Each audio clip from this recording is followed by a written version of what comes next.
To reconnect. प्रणाम नरपतगंज वासियों, साथियों, कल मतगणना होनी है और ये वीडियो मैं स्पेशली मतगणना के मद्देनजर बना रहा हूं। इस वीडियो को हम शेयर करेंगे अपने सारे लोगों के साथ और मैं तो चाहूंगा कि जो प्रत्याशी लोग हैं और उनके जो भी लोग काउंटिंग एजेंट बने हैं वो भी इस वीडियो को एक ट्रेनिंग के रूप में देख ले, ताकि कल जो मतगणना होनी है उसमें जो धांधली होने वाली है वो तो होगी ही होगी। लिख लो आप, चुनाव आयोग ने, ये चुनाव आयोग और बीजेपी की मिली भगत है और ये जो चुनाव हम तो लड़ रहे हैं, बस चुनाव लड़ रहे हैं, बस लड़ रहे हैं क्योंकि हमें लड़ना है, हमें लोगों को समझाना है, सिखाना है, सामाजिक व्यवस्था को बदलना, इसलिए हम चुनाव लड़ रहे हैं। हमें मतगणना से कोई फर्क पड़ता ही नहीं क्योंकि हमें पहले से ही पता है कि वोट चोरी होगी ही होगी और ईवीएम बदलेगा ही बदलेगा। ये बात तय हो चुकी है पहले से ही। ये तो 2010 से ही मैं जानता हूँ, 2010 में लड़ा, उसी समय जानता था। इसके कारण मैं 2015 का चुनाव नहीं लड़ा।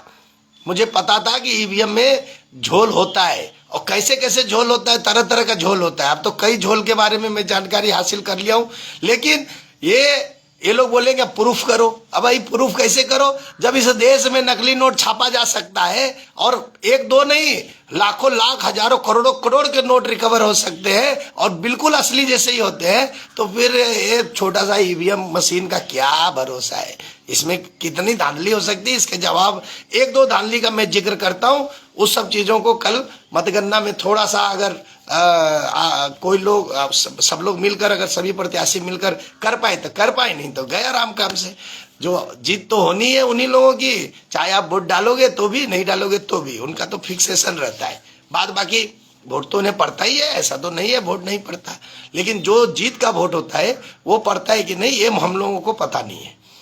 अब जिसका मैं जिक्र करना चाहता था तो दो तीन चीज है। एक, 14 टेबल पर ईवीएम खुलता है, ध्यान से सुनिएगा और समझने की कोशिश करिएगा। 14 टेबल पर ईवीएम खुलता है। जब ईवीएम और जो भी मतगणना कर्मी होते हैं वो एक जाली रहती है, उसके पीछे रहते हैं। उनकी कोई औकात नहीं है वहां पर कि चूं भी कर दे। उसके बाद 15-15 प्रत्याशी के 15 लोग रहेंगे, साली बैठने की तो जगह रहती नहीं है, गर्मी में मरेंगे अंदर। फिर उसके बाद फाइनली उब जाएंगे और वो कुछ कर ही नहीं सकते वहां से, उनको कुछ दिखता भी नहीं है अंदर से और देख भी नहीं सकते। जो बात सत्य है, मैं 4 चुनाव लड़ रहा हूं, ये चौथा चुनाव है मेरा, हम जानते हैं इन सब चीजों को। बट अब यहाँ करना क्या है, प्रत्याशियों को कुछ हद तक कर सकते हैं। अभी जैसे 15 प्रत्याशी हैं और एक भाजपा वाले हैं और 14 बाकी भाजपा के अपोजिट वाले हैं। वो चाहते हैं कि जो भाजपा की तो सेटिंग है, तो उनके प्रत्याशी को कुछ नहीं करना, वो बाहर बैठा रहेगा, उसको कुछ नहीं करना है और बाद बाकियों को अगर करना है तो करो, नहीं करना है तो जाओ राम काम से। अभी 14 टेबल पर ईवीएम खुलेगा। 14 टेबल के ईवीएम में कौन से टेबल पर वो बदला हुआ ईवीएम डालेंगे ये आपको पता नहीं चलेगा। ईवीएम बदलना बहुत ही आसान है। वो एक ईवीएम का जो बैलेट यूनिट होता है वो एक बॉक्स के अंदर में सील किया जाता है और उस बॉक्स को पीठासीन पदाधिकारी सिर्फ सील करता है। मतलब ये खोला जा सकता है और पीठासीन पदाधिकारी का हस्ताक्षर मेरे पास थोड़ी है, मतलब ये खोला जा सकता है और कोई भी हस्ताक्षर डाल के फिर बंद किया जा सकता है। अब चलिए वो बॉक्स खुल गया, बॉक्स में उसने मतलब कोई भी दूसरा ईवीएम डाला। अब ये बोलेंगे आप कि ईवीएम का तो सीरियल नंबर होता है, वो एक टैग से जुड़ा होता है, धागे से बांधा होता है, उस धागे को निकाल करके उसमें जोड़ देना है। अच्छा, अंदर में जो ईवीएम जब सील होता है और जब यूनिट सील होती है उस समय हम लोगों के दस्तखत होते हैं। ये कोई चेक कर ही नहीं पाएगा, एक प्रत्याशी 14 टेबल पर नहीं जा सकता। अगर 15 प्रत्याशियों में 14 प्रत्याशियों ने यह सोच लिया कि हर एक टेबल पर हम लोग चेक करेंगे कि ईवीएम की सीलिंग सही है कि नहीं, उसकी दस्तखत सही है नहीं, तभी जाकर आप, मतलब शायद मैं बोल रहा हूं, शायद कुछ पकड़ा जाए। पकड़ने के बाद भी क्या करोगे? कुछ नहीं कर सकते। जहां तक मुझे लग रहा है कुछ कर ही नहीं सकते आप, आपके बस की बात नहीं है क्योंकि फोन वोन सब रखा हुआ रहता है, हंगामा करने के लिए कुछ जगह ही नहीं रहती वहां पे बचने का। मतलब वो आप समझ लोगे कि वहां होना क्या है। मैं जानता हूं वहां कुछ कर ही नहीं सकते, है ही नहीं, कुछ स्कोप ही नहीं है। अब आपने अगर गलती से वो ईवीएम पकड़ा गया जिसमें आपका सिग्नेचर नहीं है या कुछ भी त्रुटि है, और इतने प्यार से जब गैस सिलेंडर वाले गैस निकाल लेते हैं और वो उसको फेविकॉल से जोड़ देते हैं, पता चलता है कि आपको, हाँ पता चलता है? नहीं चलता है, किसको भी नहीं पता चलता है कि उसमें से गैस निकल भी गया और सील वैसे का वैसा है। कुछ का तो खोप्पा डायरेक्ट निकल जाता है। तो हम लोग जैसे लोग जब गैस लेते हैं तो उसकी बड़ी मतलब आंख ऐसे करके चेक करना पड़ता है कि भैया ये गैस इसमें तो निकाल नहीं लेके गया, और नहीं तो बोलेगा कि वजन कर लो, तो वजन लेकर कौन घूमता है, और वजन लेकर घूमेगा तो भी वजन का मीटर ही खराब होगा। आपके पास वजन है जिस पे रख के करिएगा। तो आप समझ लो कि इसके 1000 उपाय है। हम लोग 1-2 किलो गैस कम भी रहेगा तो भी एक्सेप्ट करने के लिए तैयार है। वैसे ही यहाँ भी होता है, 1000-2000 वोट इधर उधर हो गया तो कोई बात नहीं, एक्सेप्ट कर लेते हैं। और ये जो चोरी होती है, वोट चोरी, ये 2 बड़ी पार्टियों के बीच में होती है। छोटी पार्टियों का वोट उड़ा कर बड़ी पार्टियों में गिराया जाता है ताकि बड़ी पार्टियां भी मुंह बंद करके रखे। और इसमें एक और नियम है कि भाई जब क्लेम करना है या ऑब्जेक्शन करना है तो जो विपक्ष है, मतलब जो सबसे अगर बीजेपी का आरजेडी विपक्ष है वहां पे सबसे ज्यादा वोट उसको पड़ रहा है, वही सिर्फ क्लेम कर सकता है, वही ऑब्जेक्शन कर सकता है, बाकी प्रत्याशी ऑब्जेक्शन नहीं कर सकते। तो आप समझ लो कि बाकी प्रत्याशियों की तो औकात कुछ नहीं है। अगर उन्होंने साथ नहीं दिया तो गए राम काम से। और अगर उनको वोट एक्स्ट्रा मिल रहा है, मानो मिलना था 50,000 और मिल रहा है 60,000, तो वो क्यों ऑब्जेक्शन करेगा? वो बोलेगा चलो भाई अगर ऑब्जेक्शन करे तो साला मेरा भी वोट कम हो जाना है। तो भाई ऐसा है, मिली भगत चलती है, चलता है। यहाँ सभी पूंजीपतियों से पैसे ले लेकर चुनाव लड़ते हैं। तो ये सभी पार्टियां मिला जुला कर एक ही जैसी है, चाहे कांग्रेस हो, चाहे बीजेपी हो, राजद हो, जदयू हो, सब एक जैसे लोग हैं। इनमें कोई दिक्कत नहीं है, इनको कोई परेशानी नहीं है, ये अपने में मिली भगत करते हैं तो वोट ज्यादा दिखता है उनका। ये बात मैं आपको बता रहा हूँ, यही होता ही है। अब जो मेन मुद्दा है वो ये है कि बॉक्स खोला, जो ईवीएम जिस बॉक्स में रखा हुआ उसको खोला, सील तोड़ी, उसमें नया सील डाला और एक सिग्नेचर मार दिया। पीठासीन पदाधिकारी कौन है? कोई भी, आपको क्या पता। अच्छा, ईवीएम टेबल पे आई, बॉक्स खोला, ईवीएम निकला। ईवीएम निकलने के बाद उसका सील नंबर ये वो सब वो लोग फैब्रिकेट कर लेते तुरंत, वो कर लिया गया होगा ऑलरेडी, समझा ना। अब बजगरी के बाहर में बैठे रहो भर रात भर दिन तो भी वो बदल लेंगे उसमें, क्योंकि जब बॉक्स आएगा तो आप तो नहीं जा रहे वहां, आप तो अंदर बैठे हुए हो और बजगरी से वही बॉक्स ला रहा है। तो बजगरी खुलते समय आप रहोगे और वहां से जो बॉक्स उठा के ला रहा है उस बीच में एक बॉक्स आता है जो आपको पता ही नहीं है कि वो फैब्रिकेटेड बॉक्स है, वो पहले से ही वो सील वील करके रेडी रखा गया है। और जब वो बॉक्स वहां पहुंचता है तो आप कितनी टेबल चेक करोगे? 14 टेबल। अगर सारे प्रत्याशी एक एक टेबल पकड़ के अगर बैठ जाए, नरपतगंज के सारे प्रत्याशी, तो शायद मैं इस बार इसका खेला पकड़ सकता हूं, लेकिन यह होगा नहीं, मैं जानता हूं यह होगा नहीं। एक दूसरा खेला ये करते हैं कि ईवीएम के जो यूनिट है ना, उस यूनिट के अंदर में एक तरह से अलग अलग पेज है। मतलब 11 को वोटिंग हुई, वो एक जगह स्टोर हो गया, और 14 को जो वोटिंग निकलनी है वो पहले से स्टोर्ड है।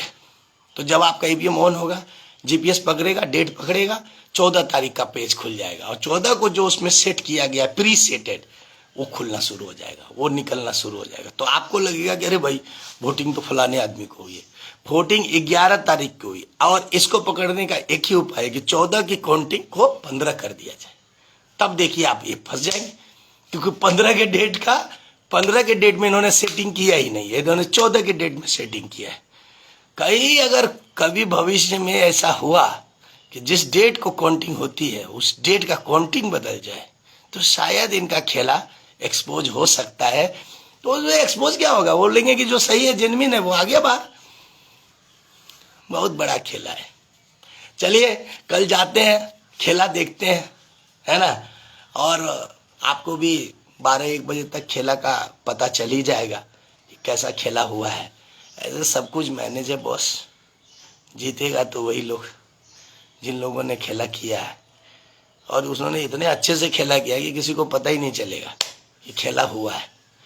भाई वो तो बता रहे हैं कि भाई 10% महिलाओं ने ज्यादा मतदान किया है। नरपतगंज में 81% महिला ने मतदान किया है। ये तो सोच लीजिए आप, असंभव बात है, असंभव। 81% महिला का मतदान करना अपने आप में ही बता रहा है कि खेला हो चुका है। इसलिए हम तो 2010 में इस खेले को एक्सपोज कर लिए, और हम 15 का चुनाव ही नहीं लड़े। 20 में तो कोरोना था, सब लोग मरने वाले थे, तो हम लोग सोचे अब मर ही जाना है तो चलो भाई चुनाव लड़ ही लेते हैं, जब ये लोग कोरोना में मरने में ही चुनाव करा रहे थे। तो और हम लोग फंसे हुए थे भी, कहीं जा तो सकते थे नहीं, और कोई काम चल भी नहीं रहा था। तो भाई चुनाव हो रहा है, बैठे बैठे क्या करोगे, करना है कुछ काम तो लड़ लो चुनाव। तो अब वो चुनाव लड़ लिए, तो 20 हो गया खत्म, और 25 में इन्होंने वो जो अपना खेला है वो बरकरार है इनका। इन्होंने महाराष्ट्र में खेला किया है और राहुल गांधी हवाई वो वोट चोरी, वो कागज और वो वोटर लिस्ट चेक कर रहा है। इनका ही बनाया हुआ ईवीएम है। इन्होंने ही प्लान किया था कि भाई हम कैसे चोरी करेंगे। इन्होंने चोरी भी की थी।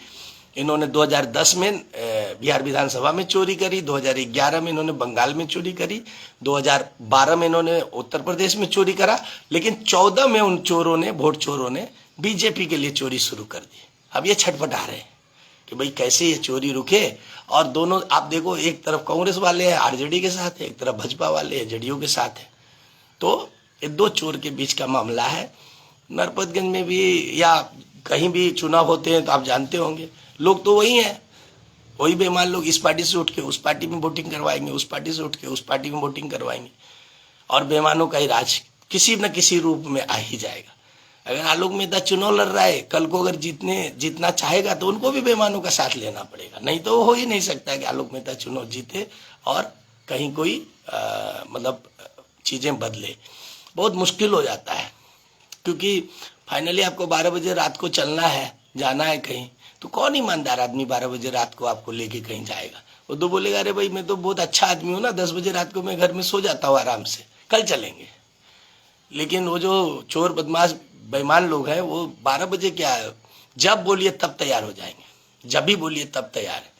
तो इसके कारण भाई ये तो बात है, सत्य है, जो सत्य है वो सत्य है, उससे तो झुठलाया नहीं जा सकता। बेईमान अपने काम के प्रति बहुत ईमानदार होते हैं और ईमानदार अपने काम के प्रति उतने ईमानदार नहीं होते, जिसके कारण समस्याएं हैं। हम लोग कोशिश कर रहे हैं कि आप लोगों को एक बेहतर व्यवस्था मिले, और यही विश्वास है, उम्मीद पर दुनिया है कि एक न एक दिन हमारे भारत में कुछ न कुछ ऐसी प्रणाली विकसित हो।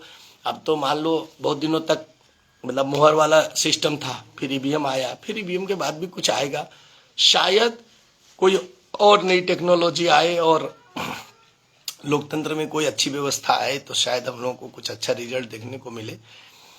पर अब तो लोग, अगर मान लो वोटिंग कम हो गई तो लोग तो बोलेंगे कि भाई आपको तो कोई वोट दिया ही नहीं, और हमें तो पता ही है कि वोट चोरी होगी, हमारी तो निश्चित होगी चोरी, क्योंकि हम लोग तो निर्दलीय उम्मीदवार हैं, तो हमारी चोरी कर करके सब वोट बड़ी पार्टियों में अपने में गिरवाएंगे, ताकि उनको, और पब्लिक भी हमारी ऐसी है कि ओपन रूप से मार्केट में आती नहीं, एकदम रोड पे तुरंत उतरती नहीं, वो सोचती है कि यार पहले मतलब हम चुपके से वोट डाल दें। हम लोगों के जो वोटर हैं वो एग्रेसिव वोटर नहीं है, उनके वोटर एग्रेसिव वोटर हैं। और मैं कई बस्तियों में गया जहाँ की बीजेपी का झंडा लगा है, लेकिन वहाँ वोट हमारी अलमारी पे गिरेगा, ये एकदम 100% श्योर है। लेकिन अगर उस बूथों पर बीजेपी निकला तभी तो मुझे पहले ही फर्स्ट ही टेबल पर मुझे पता चल जाता है कि वोट चोरी हुई है। पिछले बार 2020 में भी मैंने अनिल यादव जी को शुरुआती में ही कह दिया था कि अब वोट गया, वोट तो चोरी हो रहा है, तो वो दौड़ने लगे फिर इस टेबल से उस टेबल, उस टेबल से। वो बहुत अस्वस्थ थे कि इस बार हम चुनाव जीतेंगे, लेकिन 2020 के चुनाव में उनका मतलब वो भरम टूटा कि भाई, और बहुत बुरी तरह 28,000 से ज़्यादा वोटों से वो चुनाव हारे थे।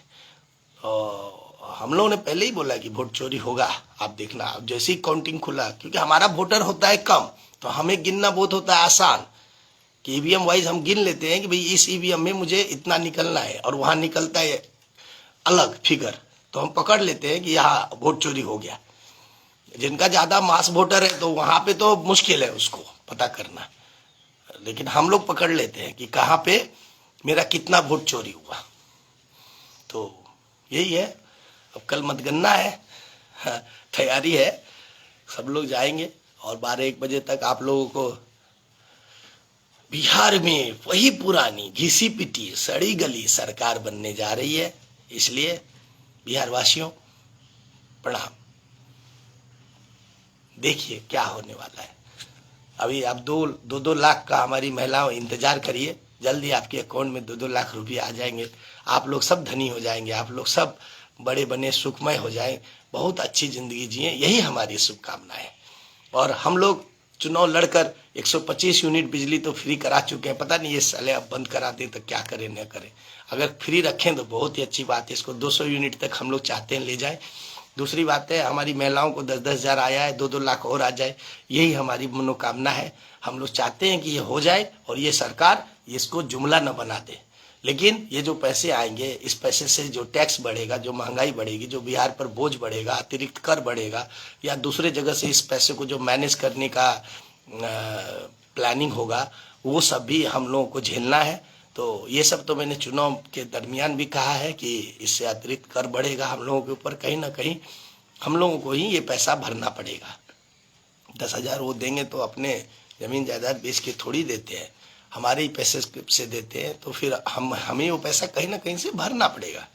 आप टैक्स के रूप में भरो, जैसे भी भरो। जैसे कि आप जमीनों में पहले खरीद बिक्री करते थे, 6% था, अभी 12% हो गया, अभी 20% हो जाएगा, या जो भी सरकार अब जो फैसला करे, अब सरकार के हाथ में होगी।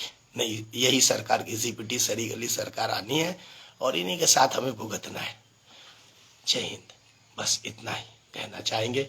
हे बिहार वासियों, आप थोड़ा सा अपनी बुद्धि को ठीक करो और ये पूंजीपतियों के जाल से बाहर निकलो।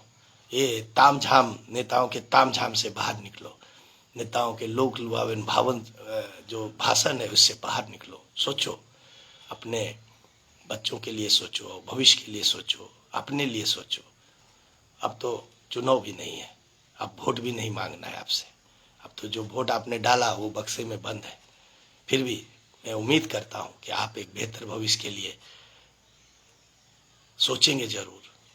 देखिए क्या कर सकते हैं। अब तो 4 साल 11 महीना का इंतजार करना पड़ेगा। प्रणाम।